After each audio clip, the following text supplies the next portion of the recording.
Alright everyone, hello. Welcome back to Santa Lucia. This is Cross. It's been about almost a couple months, and I took a little break again. I took a break from Santa Lucia. I didn't realize how fast the time was going, and Thanksgiving and all the Christmas shenanigans held me back a bit, but now we're back here with build 3 and not build 2. So this means that, we have a bunch more stuff to cover. So hopefully the wait between updates won't be, too ridiculous or anything. I should probably pace them out better, if nothing else. Anyway, I'll figure that out. So, anyway, we're at build 3 of Santa Lucia, and last time, we were just getting done exploring the, little area, not cafe, but, I do remember a beach, I believe. Anyway, I got back to where we were before it said end of demo. So, we have a lot of stuff to cover, and by the way, if, some of my voices for, the characters sound really weird, I'm getting, I didn't have, a cold or anything, but, my throat is a little, weird for some reason. So, if I don't sound like the best, that's why. But, okay, so let's continue. At least I think it should. Okay. And yeah, one thing before we start again. Oh my god, look at him. He has a little wagging tail, and then I saw the sprite on the fucking Patreon with him in his hands. I'm well, and it made me fanboy and happy. I was it made me smile, made me laugh. I was proud. Well, not proud. I was really happy to see that. It made my day, made my new year, if you will. Anyway, so we gotta get back to this. And if I butcher an Australian accent, I'm sorry. Come on, everyone. But yeah, this all is new territory. Whew. We travel deeper into the campus, coming upon a series of tall, fancy buildings. Balconies extend out from sliding glass doorways on each floor, suggesting they aren't designed to be classrooms. These are some of the dormitory buildings for juniors and seniors.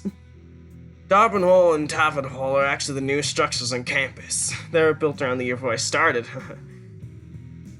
Nate looks up at him with an amazed expression. They're gorgeous. My freshman year roommate lives in Darwin Hall. If you think they're pretty out here, wait till you see the inside. There's a good chance you'll be staying in one of these by the time you're an upperclassman. I look at Chris and cringe slightly. These don't look like they're cheap. See, it's a fucking sprite. I love it. It's so cute. Oh my god. Okay. God, no. He rubs his behind his head while explaining. It's a big reason why I'm student mentor. So you're staying in one of these too? No. As a mentor, I'm required to stay in the same building as my students. We double up as resident assistants during school year. It's good to know you'll be nearby. Huh? My room fees are waived as long as I have this position. Let's see. Something to keep in mind when the deans come asking for volunteers. I see. Makes sense that not everyone has the same funding as I do. At least the school offers ways for students to work around the high cost. Damn. This is crazy. I'm learning a lot about, colleges, even if it might not be all accurate, but I'm learning, kind of. And to the right is the biology building. Over there behind that garden is the psychology and communications department. I know one of you's studying communications. Yeah. Scholarship I declare a major, so I chose the easiest one I could think of. It's not like it matters anyway, I'm here for football. There's a brief quiver in his voice. You're an idiot. What did you just say, LT? What did you just say, LT? I don't even know if the fucking I'm definitely not pronouncing it right. I'm fucking dying. I got just college isn't a game. Most of us work very hard to get here. Do you have any idea how insulting it is to hear someone shrug it off like that? Whatever, man. You don't know me at all.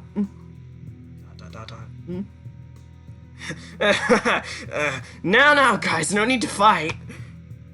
Brian, unfortunately, you're gonna have to maintain a good GPA to keep your scholarship, so you still need to pay attention in class. Oh, don't worry, I'll just put enough effort to put... actually be... Oh, man, Brian just gives me flashbacks to fucking high school. Like, that's actually me. I'm like, oh, I'll put just enough effort to get by. By the way, kids, if some of you are still in high school and if some of you are in college, please don't do what Brian is doing. You're gonna regret all of your life choices. Good enough. Brian folds his arms and frowns. Chris does his best to lighten the mood by moving us to the next location. For some reason, Brian's tone was different. He didn't seem confident in his words. Deep down, I get the feeling inside that he wasn't being genuine here. Almost as if he's trying to maintain some sort of image. Character development in my visual novel? More likely than you think. We weave in between a couple of other groups as we cross to the other side of the path. Those two play off quite each other well, don't you think? Let's see. Oh. I wish they would stop fighting. Nah, that's what gives our group its dynamic. Not everything is a Broadway play, Nate. Oh, sweet, you just have to... Oh. He suddenly stops in his tracks while his jaw drops. Over here is the school theater. It's where you find the performing arts department. It's marvelous. He twirls on in place and strikes a pose. He's such an anime character. I don't even like it when, like, a lot of people act this way, but Nate is fine for some reason. Like, I don't mind him. Oh, this is my place, everyone. Come on, we have to get inside. I'm not sure. What are you doing? Completely ignoring Chris, Nate runs up the doorway and pushes his way inside. It's open. Karina shrugs her shoulders and follows him into the building. I feel sorry for Chris. Watch as he gets, like, into tons of fucking trouble because of this shit. Just humor him. I suppose it wouldn't hurt. He waves for us to follow. You're gonna need to stand up for yourself better, Chris. The other two fall behind me in silence, clearly trying to avoid interacting with one another. Oh boy. Oh, this is fancy. Nate's footsteps echo as he prances around the lobby checking things out. It's kind of spooky in here. I shiver when I become aware of the portraits of famous actors staring down at me from the walls. I always hated being in this kind of darkness. Nate, please stop running. What was that? I can't hear you. Ah! The shepherd plants his hands firmly on his cheeks and Nate dashes into the theater room. I'm gonna get so much trouble for this. The door swings shut behind him as he rushes after Nate. I think you're right, Karina. We just need to let him do his thing. Let's take a seat. Let's take a seat. She turns into Doge. Let's take a seat from the front, shall we? She holds the door open to the theater room. Thank you. I look back at Brian and notice he isn't even paying attention. Are you coming? Yeah, give me a sec. I was just admiring this guy's body over here, bees. He points at a poster for me I don't even recognize. There's a buff shirtless rhino bending a long-haired lioness backwards in his arms. Huh? Get closer so I can read what's written in the dark. Rose of the Serenades Santa Lucia Film Fest 2016. Serengeti? Sounds like something Nate would go crazy over. I like to meet that rhino if you know what I'm saying. I roll my eyes. Classy, man. With a flick of my tail, I turn and start walking for the door to the theater room. Brian and I take seats on the opposite side of the aisle from Carlos and Karina. So, what did we miss? Nate convinced Chris to help him put on an impromptu performance. What, really? Yeah, Chris is looking for light switches. What happened to, I'm gonna be in big trouble for this? Carlos lets out what should sound like an amused chuckle, but comes across as a gruff sigh. Let's just say Nate wasn't gonna take no for an answer. Oh boy. A spotlight slowly brightens up the stage, revealing Nate standing in a proud pose. Ladies and gentlemen, I would like to introduce you to tonight's show. Tonight? My face scrunches up in confusion. What the hell's he babbling on about now? Chris peeks out from behind some curtains and waves at Nate with a nervous expression. Is this good enough? It's...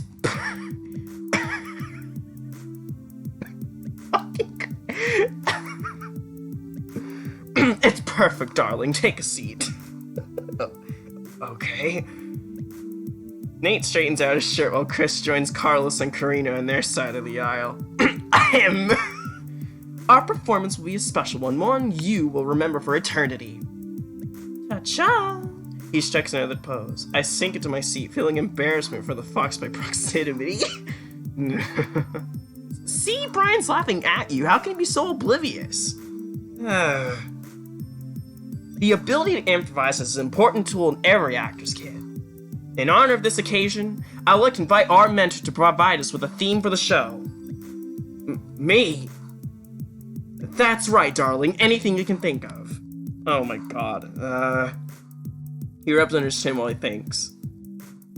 I have an idea. Why don't you tell us a story about the Joker and the thief? Excellent. I can work with that. I always liked Wolfmother. I was thinking along more the lines of Jimi Hendrix. I believe I'll need a volunteer to help me do justice to the material. My heart skips a beat. Brian nudges my shoulders and whispers into my ear, "You should totally do it, dude." Huh? I don't wanna. I feel Nate's eyes glance down at me, so I try to cover my face with my backpack and disappear. Nobody wants to join? Brian's next word comes as a huge shock to me. How about Carlos? I'm sure he'd like to. What gave you that idea? Well, you were telling me how jealous you were of Nate's acting skills earlier. I never said. He starts his objection but cuts it off. You did? Most likely so he doesn't hurt Nate's feelings. You're a liar. That may be true, but at least I'm not a pussy. Damn. This is cute. In an instant, Carlos's demeanor changes. I am not a pussy. No, let me redo that line. I am not a pussy. Prove it. Damn, so not wanting to concede defeat, Carlos stands up from his seat and joins Nate on stage. He stands with his arms folded, facing us. Just tell me what I have to do, Nate.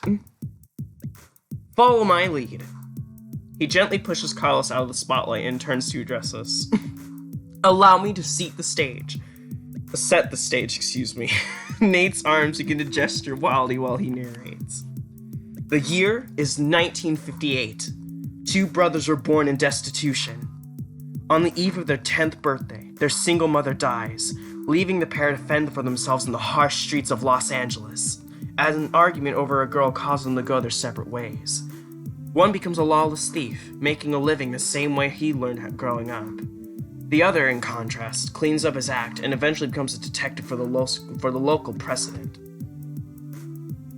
A decade after their split, the brothers meet once more in a fated encounter. Detective Joker, hot on the trail of a notorious jewel thief, has managed to corner the villain in a remote warehouse on the docks. For this performance, I shall take on the role of Joker. Thief, enter stage right. What does that even mean? It means come forward. You could have just said that. We have to get the jargon right, okay?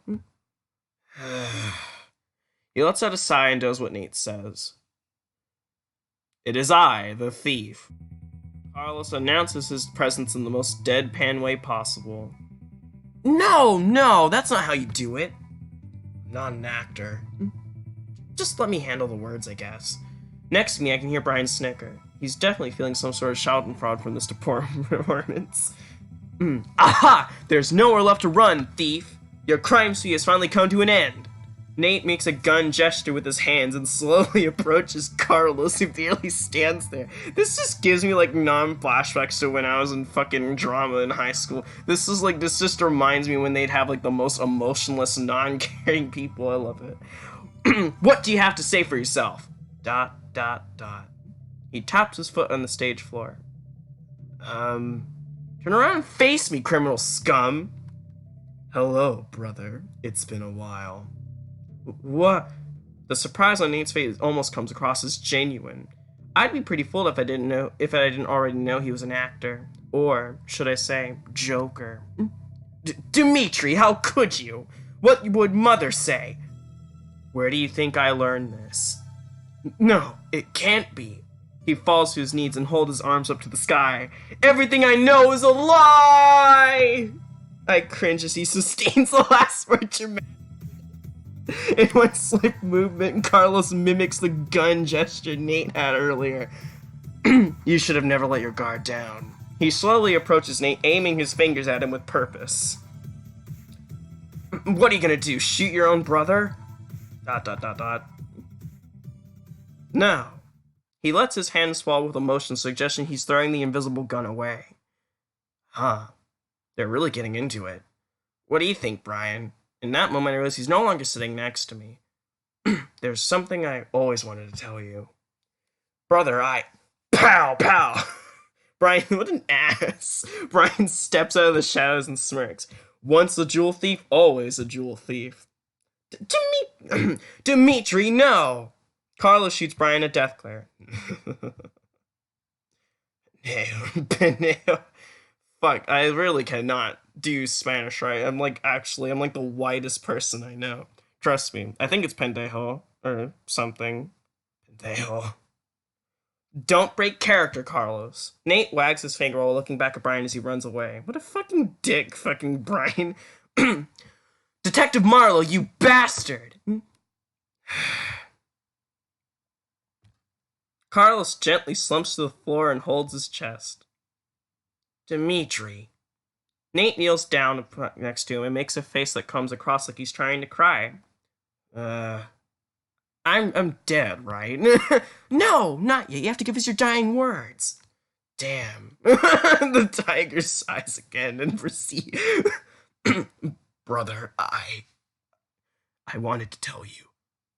No, save your energy. I'll call an ambulance. Just stay with me, please. You already know I'm not gonna make it, so listen to me. No, you can't die. Not like this. I wanted to tell you. I always looked up to you. I took the path I chose, but I never wanted to hurt you. I just lost sight of who I was. Please forgive me, brother. I'm sorry. I just wanted to say Carlos closes his eyes and lets his head to slump to the side. Wow! Karina lets out an audible gasp. That was surprisingly good. ... Nate sits there, staring down at Carlos. Holy crap. He stands up and straightens out his shirt. And so, with his brother dead, Detective Joker's investigation comes to a close. The stolen jewels were returned and Joker gave his brother a private burial. Not long after, he resigned from the force. Joker dedicated the next few years of his life trying to bring Detective Marlowe to justice for the murder, but that's a story for another day. The end. Karina, Chris, and I start clapping. Woohoo! That was amazing! Yeah, great job, you two. Carlos picks himself up off the floor and glances down at us. Huh. Yeah, good job. Brian sits with his arms folded. Guess your little derailment tactic didn't work, huh? Thank you. You're too kind. He makes a long theatrical bow. Carlos, where'd you learn to act like that? That was super good. Yeah, that felt very real. What? Huh? I don't know what came over me, I guess. I just said what felt right. Brian gets up from his seat and starts walking back toward the lobby. What about me? You did good, Carlos. I had a feeling you were gonna surprise us. Damn, Nate. Aw. Damn, fucking base. They're just like, yeah, Carlos, you're too much of a Chad. We regroup outside the theater, carefully slipping out of the building. Yeah, let's try not to get sidetracked again. Agreed. I'm sorry, I thought that would have been fun. Oh, it was though. That was a great performance. I can't believe how well you did, Carlos.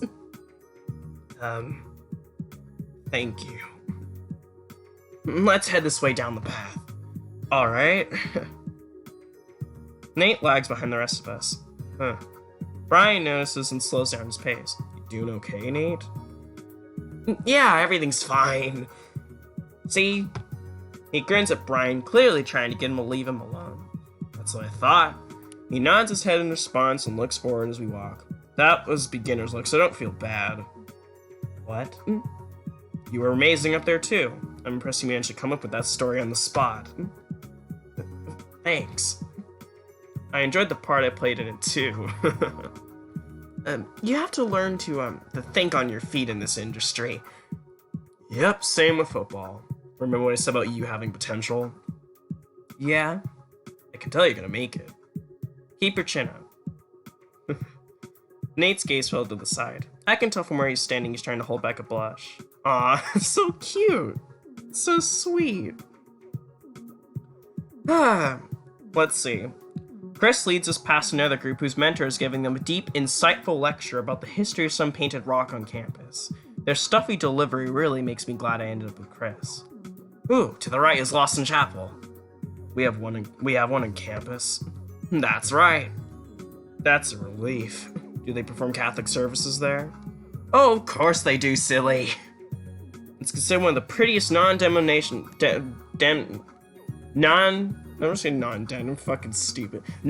chapels in the United States. Non-den? That means it isn't dedicated to any one religion. That's right, Karina. While it was originally established as a Catholic chapel, over time it became open and accepting of students to all faiths. How does that even work? Students are allowed to follow their religious customs within its walls. We have rooms specialized for all forms of prayer, and religious clubs are encouraged to host services according to the faith for all who wish to attend. It sounds complicated. I can't say I'll be using it. I'm not big on religion, no offense. Besides, I'm sure I'd just burst into flames if I'd walked in there. I survived being raised in a Protestant household. Need I say more? Hey, remember, this is a safe space, guys. Let's be fair and accepting of everyone's beliefs, okay? What about your faith, Chris? You walked right into that one. I honestly don't know much about religion. My mom's an atheist, my dad's a staunch Christian. I'm baptized, I don't really go to church and stuff, though. Guess I believe in a higher power, but I don't really know what else to believe. Bruh. Man. Not only is Chris the perfect husband, he believes in, like, the same religious theory. Like, I don't really... I guess you could, like... I, too, believe in a higher power. I don't really know what else to believe. That's... This is so weird to me. That's great. I guess I believe in a higher power, but I don't really know what else to believe. I think that makes me agnostic. Chris's tail wags behind him, giving the appearance he's happy to talk about this, but I'm pretty sure he's hoping no one presses him on it further. I think that counts, yeah. I'm pretty similar. I'd say I'm more spiritual than religious, but I'm open to the ideas and traditions of others. Carlos stands with his arms folded, tail flicking left and right behind him. You're all so quick to dismiss your faith. What's wrong with that? He looks up at me with an expression I can't quite decipher. I'm not used to...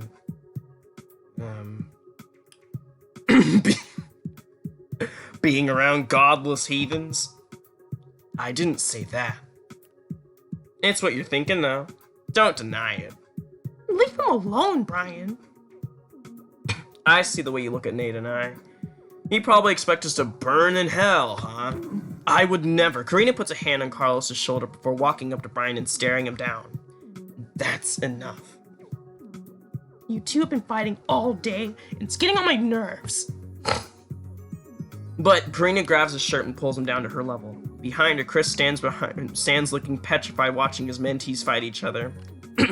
You owe Carlos an apology for that one. Do I make myself clear? Damn. Yes, sir. My eyes widen at what just happened. Karina's a fucking badass. Holy shit. Karina releases Brian from her grip and he stands firm. I'm sorry, Carlos.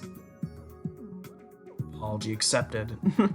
Karina turns to me and smiles, clearly proud of herself for that. I fake a smile and I give her a thumbs up. Yeesh, remind me not to piss her off. Well, now that we're all getting along, shall we continue? But Den didn't. Yeah, let's keep going. I cut Nate off before he can finish. Damn. As we're walking along, I notice Carlos is more distant than usual. And that's saying a lot. Hey, Carlos. He merely grunts an acknowledgement. I'm, sorry you got singled out back there. It doesn't matter. It kinda does. I scratch under my chin, carefully considering how I'm going to proceed. A lot of us have had bad experiences with religions, so I understand. His gaze stays fixed ever forward. Here goes nothing. Shit. Yeah, it's okay, cool, I get to choose. Well, yeah, I'm agnostic. If that's Chris's, like, what is it, his, like, own thing. Yeah, I'm agnostic, because, like, Chris, like, described that, and I was like, oh, wait, that's exactly like me, so, sure. I know there's something guiding all of us, it's the only explanation that makes sense. I try not to think about it, though. I shrug my shoulders. People can believe what they want to believe, but they shouldn't try to shove it down everyone's throats. I catch myself too late seeing how they could be misinterpreted as an attack. I guess what I'm trying to say is, I give him a smile as I try to wrap up this incoherent rambling. You'll never have to prove yourself to me, okay? ...